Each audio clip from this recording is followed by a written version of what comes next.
Alléluia, gloire à Jésus-Christ. Que le nom du Seigneur soit béni, que le nom de l'Éternel soit magnifié, que le nom de l'Éternel soit célébré en ce jour dans le nom de Jésus-Christ. Lui qui nous donne de pouvoir nous retrouver encore au pied de sa parole pour recevoir instruction de sa part. Que Dieu bénisse ces instants que nous voulons passer ensemble. Que son esprit conduise toutes choses et nous donne de recevoir le meilleur de lui dans le nom puissant de Jésus-Christ. Merci bien-aimé de te connecter à moi. Toi qui prends plaisir à me suivre, toi qui es abonné, que Dieu te bénisse. Bonne arrivée à la table du Seigneur. Merci de partager ce menu avec moi et que ce menu nous fasse tous du bien au nom puissant de Jésus-Christ. Aujourd'hui, je vais parler de la langue du chrétien. Amen. La langue du chrétien. Quand je parle de langue du chrétien, je vais parler des propos, les dits d'un chrétien, ce qui sort de sa bouche. C'est de ça que je vais parler. Vous savez, quand on est chrétien, on doit faire très attention à notre langue, à ce que nous disons aux autres.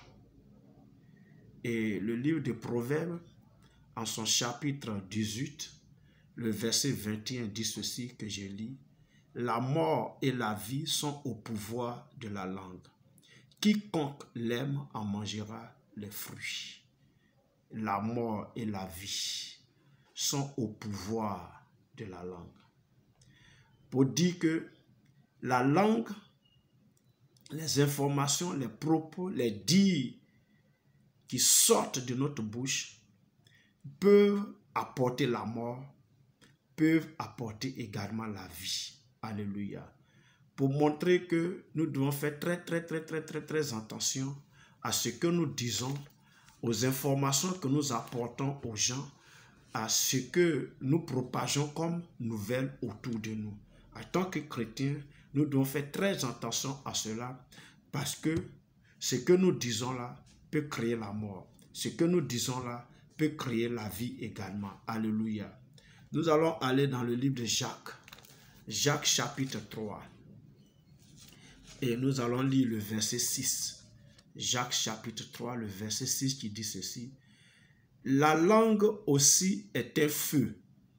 C'est le monde de l'iniquité. La langue est placée parmi nos membres, souillant tout le corps et enflammant le cours de la vie, étant elle-même enflammée par la géhenne. Alléluia. Donc, la langue, les propos qui sortent de notre bouche, les informations que nous apportons et que nous propageons autour de nous, la Bible dit que c'est aussi un feu. Alléluia. Ça peut donc brûler. Ça peut donc détruire. Alléluia. Et la langue, si tu ne la tiens pas bien, elle peut souiller ton corps. Parce que Jésus dit, c'est ce qui sort de la bouche qui souille. Alléluia. Donc, et c'est pourquoi ici il est dit que c'est le monde de l'iniquité, du péché. Donc il faut beaucoup faire attention à ce que tu dis. Il faut faire beaucoup attention à des propos qui sortent de ta bouche. C'est de ça qu'il est question. C'est ce que le Seigneur est en train de nous dire ici. Nous devons faire très attention à ce que nous disons, à ce que nous sortons de notre bouche. Nous devons faire très attention aux propos qui sortent de notre bouche. Alléluia. Proverbe chapitre 12, le verset 18 dit ceci. Tel qui parle légèrement blesse comme un glaive, mais la langue des sages apporte la guérison. Alléluia. Donc, quand tu parles de façon légère, ce que tu dis n'est pas bon. La Bible dit quoi? La Bible dit que ça blesse comme un couteau. Ça blesse comme un tranchant de l'épée. Mais la langue de celui qui est sage apporte la guérison. Alléluia. Pour dire quoi? Pour dire que nous devons vraiment analyser nous devons véritablement, comment dire, tenir en bride notre langue. Amen. Nous devons tenir en bride notre langue. Nous devons faire très attention à ce que nous disons.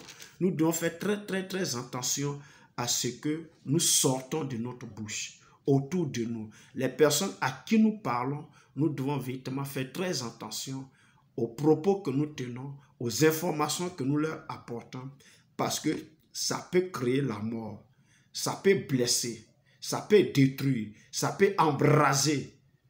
Alléluia, comme un feu dévorant. Donc nous devons faire très attention. Jacques chapitre 1, verset 26 dit ceci. Si quelqu'un croit être religieux sans tenir sa langue en bride, mais en trompant son cœur, la religion de cet homme est vaine. Tu dis que tu es chrétien, mais tu ne fais pas attention à ta langue. Il dit que ta chrétienté, là, elle est vaine. Ce n'est pas une bonne chrétienté. Ce n'est pas une chrétienté qui est bien enracinée. Ce n'est pas une chrétienté qui fait du bien autour de toi. Alléluia. Donc nous devons avoir la maîtrise de notre langue. Nous devons tenir notre langue en bride.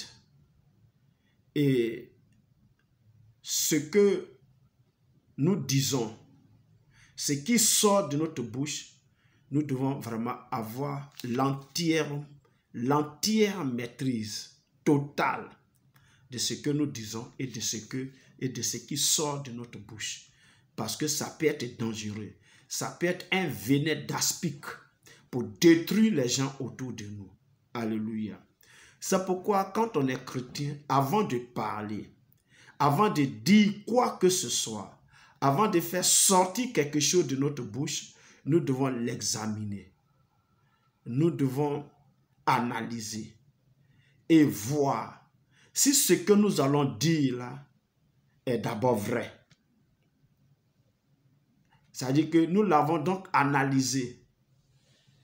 Nous avons vérifié que les propos que nous allons tenir, que l'information que nous sortons de notre bouche là, c'est d'abord vrai, premièrement. Deuxièmement, l'information que nous apportons là, ceux à qui nous apportons ces informations, est-ce que c'est bon pour eux? Est-ce que ça peut leur faire du bien? Et troisièmement, est-ce que ça leur est utile concrètement? Qu'est-ce que ça leur apporte comme avantage, comme profit? Si tu vois que l'information que tu apportes à quelqu'un est vraie, peut lui faire du bien et peut lui être utile, alors il faut lui dire. Mais dans le cas contraire, ne lui dis pas. Alléluia. Maintenant, toi, quand on vient t'apporter une information, quand on vient te dire des choses, il faut aussi faire attention à cela. Peut-être la personne qui vient te donner ces informations manque de sagesse, mais toi, tu es chrétien. Alors, il faut faire très attention. Est-ce que l'information qu'on t'apporte, elle est vraie? Est-ce qu'elle est bonne? Est-ce qu'elle est utile? Si tu vois qu'elle ne remplit pas ces trois conditions, alors, bien aimé, oublie ces informations et continue la vie tranquillement.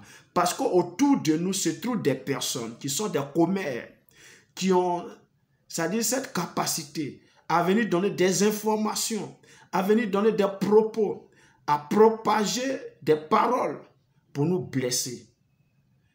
Ils ont l'art de critiquer les autres. Ce que l'autre n'a pas dit.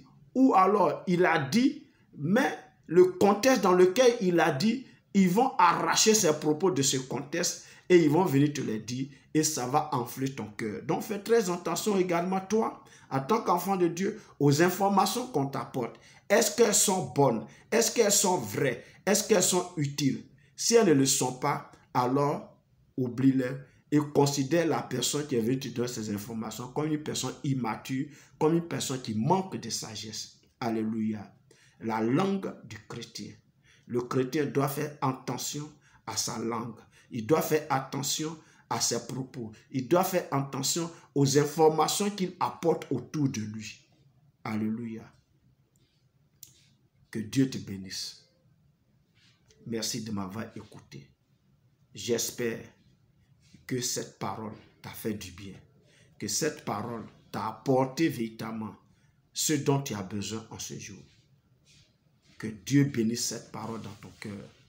Que Dieu te donne la capacité à véritablement tenir en bride ta langue, à faire attention à ta langue, à prendre soin de ta langue, et que de ta bouche sortent des propos et des informations, des paroles qui soient vraies, vérifiables, des paroles qui peuvent faire du bien à ceux qui l'entendent, des paroles qui peuvent être avantageuses, utiles pour ceux qui l'entendent. Alléluia. Que le Saint-Esprit t'amène à cette dimension. Que le Saint-Esprit te donne également, quand tu reçois une information, à l'analyser également. Est-ce qu'elle est bonne? Est-ce qu'elle est utile? Est-ce qu'elle est avantageuse? Est-ce qu'elle est vraie? Avant de l'accepter et d'intervenir. Merci pour tout. Si tu as aimé, partage. Si tu as aimé, like. Si tu as aimé, commente. Si tu as aimé, alors abonne-toi si tu ne l'as pas encore fait. Et nous allons faire chemin ensemble. Que Dieu te bénisse, porte-toi bien. Et nous sommes à la prochaine. Dans le nom de Jésus-Christ. Amen.